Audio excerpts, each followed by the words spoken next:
सोचने से कहाँ मिलते हैं तमन्नाओं के शहर, चलने की जिद भी करनी पड़ती है मंजिल को पाने के लिए। ये लाइन किसी ने ऐसे ही नहीं कही। अगर तू कुछ बनना चाहता है, कुछ हासिल करना चाहता है, तो तुझे उस पर काम करना पड़ेगा। तेरे सोचने से और सिर्फ प्लान बनाने से वो काम कभी पूरा नहीं होगा। तुझे इस प्लानिंग पर काम करना पड़ेगा। एक कहानी सुनाता हूँ। एक आदमी को कुछ चाबियाँ देकर के उसे एक बक्से में बंद करके बक्से को इस शर्त पर पानी में उतार दिया कि तेरे पास भाई 30 सेकंड का टाइम है। इस बक्से को खोल करके तुझे बाहर आना है, नहीं तो तू डूब सकता है। जैसे ही पानी में गया उसे लगा कि 30 सेकंड में तो मैं मरने वाला हूँ, क्योंकि उसकी थिंकिंग ने ऐसा कहा कि तू इतनी चाबियों में से इस बक्से की चाबी को नहीं ढूंढ सकता। और उसका सोचना ही उसका डूबना तय कर चुका था। जब 30 सेकंड कंप्लीट हुए ना, तो बाहर से उसे सुनाई दिया कि बक्से के ढक्कन को पुश करके बाहर आ जाओ।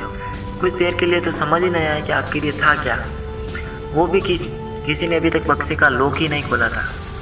तब उसे बताया गया कि बक्से को लॉक ही नहीं किया गया था, लेकिन उसने सोचने में ही 30 सेकंड गवा दिए। अगर वो एक कोशिश करता कि क्या पता बक्सा खुला ही हो, लेकिन उसने सारा समय सोचने में ही निकाल दिया, कोई एक्शन नहीं लिया। इसलिए सिर्फ सोचना ही नहीं है, कुछ करना भी है। तो एक बात जानता है कि सितारे बिना अंधेरे के नहीं चमकते। तुझे बहुत मुसीबतों से गुजरना पड़ेगा, खुद को बहुत रगड़ना पड़ेगा, जब जाके तू चमकेगा।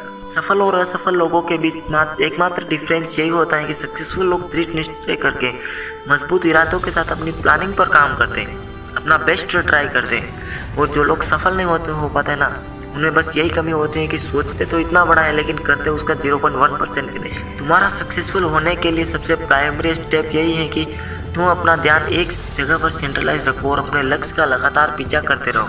तब जाके तुम्हें सफलता प्राप्त होगी। जय हिंद।